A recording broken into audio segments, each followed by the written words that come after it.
Please join me in the Pledge of Allegiance.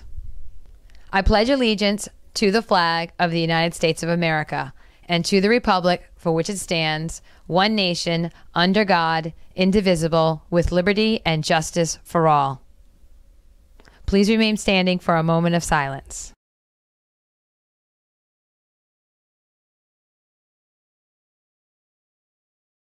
Hi, I'm Shane Crosby. And I'm Matt Boston. These are your morning announcements for Wednesday, October 25th.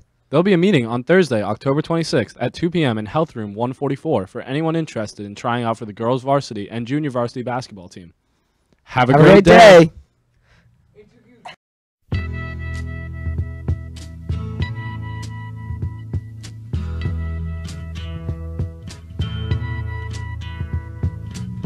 There's something happening here. What it is ain't exactly clear. There's a man with a gun over there, telling me I got to beware. I think it's time we stop. Children, what's that sound? Everybody look what's going down.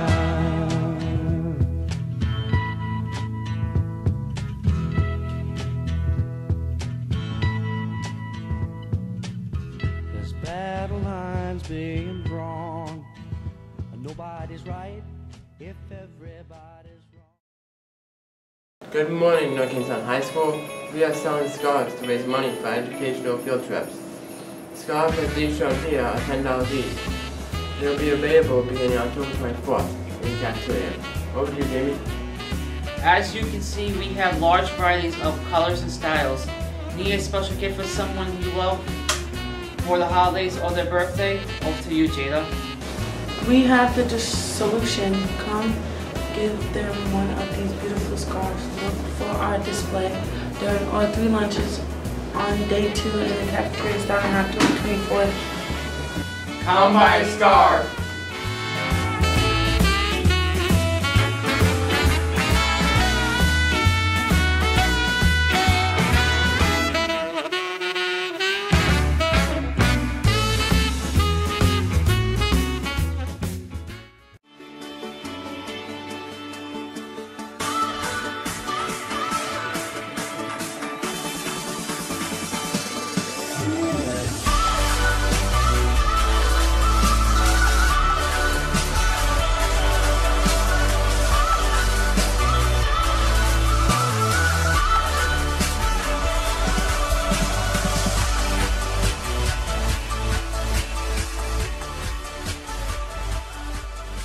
When I was in the minor leagues, my AA pitching coach looked me in the eyes and said, "You're never going to make it unless you learn to believe in yourself." I went to play for Team USA to try to qualify for the Olympics, and I got sent home. I was the only person on the team that got sent home and didn't make the team. That offseason, actually, before the next season even started, I was traded. John Schuerholz did not want to trade me, the general manager at the time, but he called Bobby Cox, and Bobby Cox said back to him, "Adam Wainwright is never going to make it to the big leagues. He has no self-confidence. He has no idea how good he could be. He's mentally as weak as they come. You need to trade this guy right now because he's never going to make it."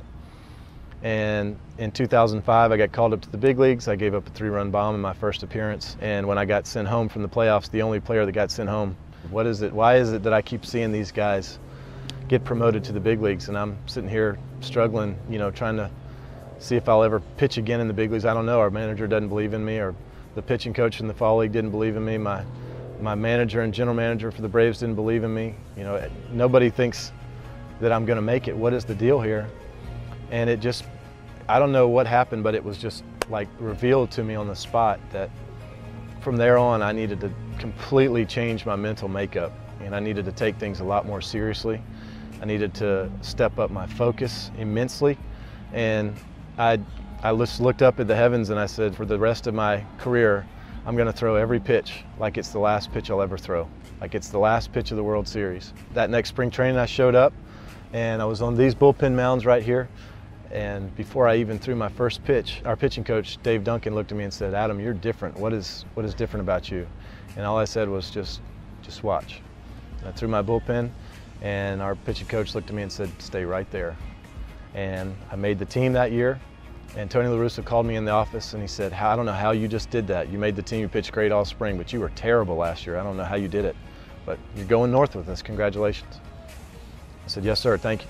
For the innings during the season, I was the long man, and I started pitching bigger innings as the season wore on. And that year, fortunately, I was able to eventually end up closing ball games out for the Cardinals, and I ended up closing out the World Series that year as a rookie.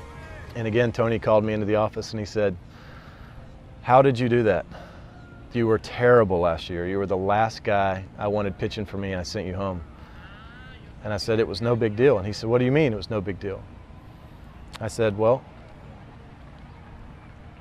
I took a vow this offseason that I was going to throw every throw like it was the last pitch of the World Series.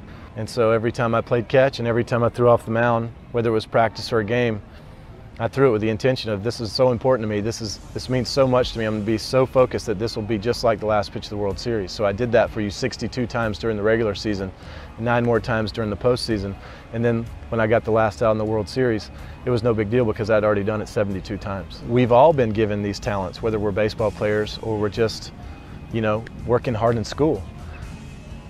And we need to practice and we need to prepare and we need to plan and we need to expect to be great at it. And when you expect to be great at it, usually the results are pretty good. And if you keep expecting, even with bad results, if you keep expecting to be good, at least your results will start to trend upwards and you'll see a great advantage in that. My name is Adam Wainwright, starting pitcher for the St. Louis Cardinals, and baseball is my natural high. What's yours?